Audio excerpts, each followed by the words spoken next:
Hey guys, welcome back to the channel. As you guys can see, we are sitting down today. It's been a while since we've done one of these videos, and I've kind of hinted in a lot of past videos that I had to do some updates with the channel. So as you guys can see behind me, the Corvette is still torn apart.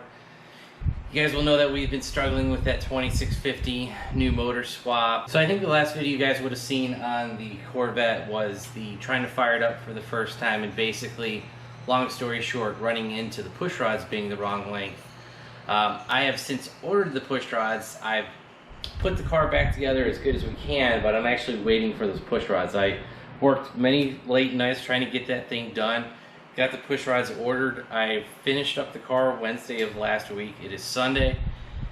I ordered them, no updates, and so we're kind of in that parts hold, and it's kind of holding up everything else.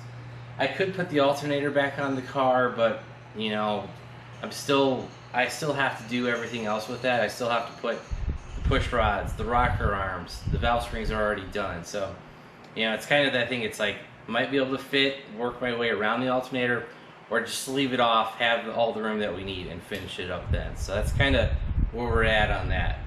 The ZR2, you guys will have seen a couple of videos, at least one or two videos on that. I actually kind of have a build series on that, but I ran into a problem on that, so that's kind of on hold. You guys will see that in an upcoming video. Actually, it might be the video following this, or it was the previous video. I'm not sure the order of operations on which video is going to come out first. But the SS is still doing good. I actually have an update for that, so that video will be out shortly. We're actually about to go film that. I've got one update on that, and yeah. So yeah, that's kind of the quick update on the cars. The Corvette, we're trying to wrap up. The truck, we're trying to kick off the build series where we ran into a problem. And the SS is just kind of sitting there. So this kind of leads into our life updates on the video. As you guys know, I've kind of hinted at in the videos of over the past year, almost the past year, 11 months, whatever it's been, that, you know, we've been trying to be on a budget for some of these projects. Well, I've offset the budget by selling stuff, by buying stuff. I sold the other truck. We sold a bunch of parts and stuff in the shop on Facebook, eBay, whatever. So, you know, we've regained some funds and put that back toward the car. So why we were on a budget is because, honestly, I'll just come out and say it, I was actually laid off from my job last August.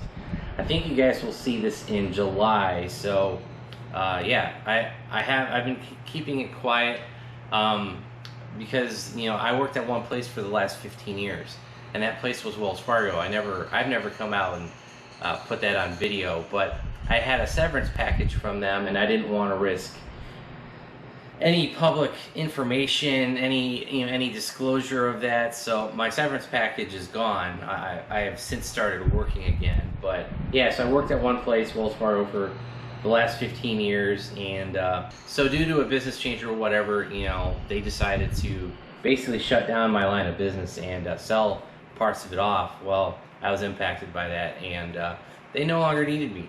Which sucks is, you guys may have seen a video last year from us going to Maine, and Maine, Vermont, and Boston. I actually got laid off in Boston when I was on vacation. I got called on a Thursday morning. I was actually boarding a duck tour out in Boston Harbor, and yeah, they said they needed to talk with me, and I'm like, I'm on vacation, why are you bothering me? And long story short, I got laid off over a voicemail. Now, they didn't say that I was laid off, but they said, oh, due to a critical business change, we need to talk to you today. And I was like, well, what's this about? Because I thought either something broke or I was getting laid off, because, you know, I saw the voicemail, I saw the text screen, the voice to text on that, and yeah, got off the tour, called my boss, and yeah, she laid me off right then and there, so over the phone. So that's pretty impersonable and pretty crabby, if I may say so. So yeah, you know, I know a lot of people on YouTube will like film this, and obviously I'm on vacation. I didn't have any equipment to do that, and honestly, this isn't the first time I've been laid off by Wells Fargo. So, you know, I kept it private. Looked for a job back at Wells, you know, didn't find anything, or actually I did get a job offer, but it was pretty crappy, and they were going to hire me back. It was a temporary job, and it was like barely a pay increase, so I obviously didn't take that. I was going to make more money being on my severance and, you know, having the time to look for a job and going back to work for them. So long story short, back in March of this year, I started working at a local company here in Charlotte. And actually, it's not local, but you know, it was an hour drive door to door. I was driving the SS, not daily, but every couple days. I was driving the Silverado every couple days. And actually, that's going to lead into our video coming up today. So during that daily driving, we'll call it daily driving, I noticed a couple issues with the SS, and I wanted to resolve one of them with a creature comfort upgrade. So you'll see that in a future video. But long story short, over that 9-month period, I'd actually had 142 interviews. So what had happened was I started working for the first company. After about a month, another company called me and said, "Hey, are you available for interviews?" I was like, "Yeah, why not? You know, it's not going to hurt. I've only been at this other company for 4 weeks or something like that." And yeah, so I went through that interview process. They made me an offer. It was full-time work from home. I didn't have to drive an hour into Charlotte anymore, each way. And I was like, sure. So I put my 2 weeks in after being at that other company for only 4 weeks. And yeah, so I stopped working there, started this new company. I've been there for the last 3 or 4 months. So yeah, professionally wise, everything's been going pretty well. I will say this, I'm working more hours now. So all those videos you saw on the Corvette and the truck and whatnot, I had a lot more free time when I was unemployed, on severance, looking for a job. I had more time to go do stuff. Now I have to be kind of more restrictive with what I do. So pretty much only work on the cars on the weekends now and some late nights if I really have to get something done. But so I've still been able to keep video content, at least one video a week, but that may be impacted in the future just due to the fact I have less free time working, you know, and having more job responsibilities. So it is what it is, and yeah, so I just wanted to kind of update you on that. I did actually have a health concern over last year. If you guys saw the video, I actually made a post in the community tab probably, I don't know, back in March, something like that. I actually had surgery. So I'm not going to get into too specific details, but basically what happened was I had a hydrocell on something down there, and so yeah, try to keep this PG. I had a hydrocell on some of my bits down there, and basically it's a collection of fluid, and it had like 16 ounces of fluid in it. You guys can Google this, just don't Google image search it. But basically what that required was I had to have, you know, surgery on my stuff, and they basically cut out the fluid. It's basically like a sack of fluid. They cut out the fluid, they drained it, and yeah, and I didn't have any complications after that. Everything healed up just fine. Got some scar tissue, but you know, every time you cut yourself, you're gonna get, you know, a little bit of scar tissue. So yeah, so that was, I went under. I think the procedure took like an hour, hour and a half. It was kind of outpatient. I still went to the hospital, but I got discharged that same day. I think I was there for like 6 hours. And the only thing I can say is I'm glad I had 15 years of medical insurance built up at Wells. I used almost all that money on that procedure. That procedure was $25,000, something like that. I had a lot of medical savings saved up, used most of it, and unfortunately with the insurance plan I had at Wells, I couldn't take any of that money with me. So it kind of worked out perfectly that I saved up for a rainy day.